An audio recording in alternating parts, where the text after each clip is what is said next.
In Red Dead Redemption 2, Brother Dorkins is a supporting character you meet in Saint Denis during Chapter 4, a monk dedicated to helping the poor and vulnerable. He isn't a major character in the main Van der Linde gang storyline, but the encounters with him illuminate some of the deeper moral and humanistic threads woven throughout the game.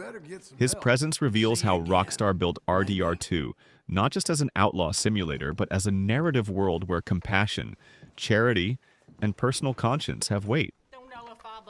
Arthur first encounters Brother Dorkins when Reverend Swanson back at camp mentions a monk in Saint Denis who is doing good works and could use help. When Arthur seeks him out, Dorkins is standing on a street corner, politely asking for donations for the church's efforts to aid those in need. What's striking about this interaction is that Dorkins never pressures Arthur. He simply stands there with genuine humility, offering an opportunity to do good in a world that often feels morally bleak. This sets the tone for what follows, a request rooted in altruism rather than reward. The first major mission involving Dorkins, help a brother out, tasks Arthur with investigating a shop believed to be a front for human trafficking. Dorkins doesn't ask for violence for its own sake. He cares about freeing captives, particularly children being held against their will. The mission forces players to confront a raw and grim aspect of frontier life.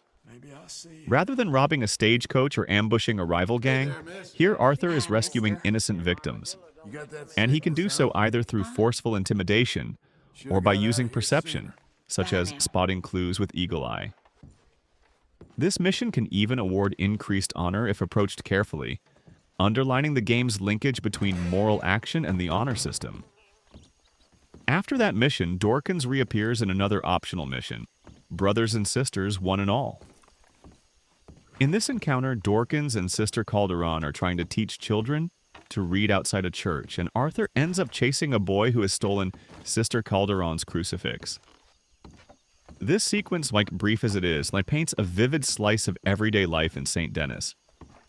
It's not about outlaws, Pinkertons, or banks. It's about community, learning, and doing the little good deeds that don't headline newspaper articles but matter deeply to individuals. Brother Dorkins' character also echoes the religious and ethical undercurrents that run through the world of RDR2. While Arthur isn't a religious man, his interactions with Dorkins allow players to see him in a different light. Not just as a hardened outlaw, but as someone capable of compassion and reflective thought. Somewhere between the range wars, robberies, and bloodshed, Dorkins reminds Arthur and the player that kindness can still exist in a brutal world. An unarmed monk standing calmly on a busy urban street is a stark counterpoint to the violence of Van der Linde's gang, and it invites players to choose how they want Arthur to behave when given the chance to help, rather than harm. You'll notice that Dorkins offers Arthur a small monetary reward after freeing the captives, but many players choose to refuse it.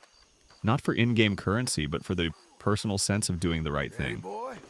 That's precisely the design Rockstar aimed for. Missions linked to characters like Dorkins enhance the world building and deepen the moral texture of the game.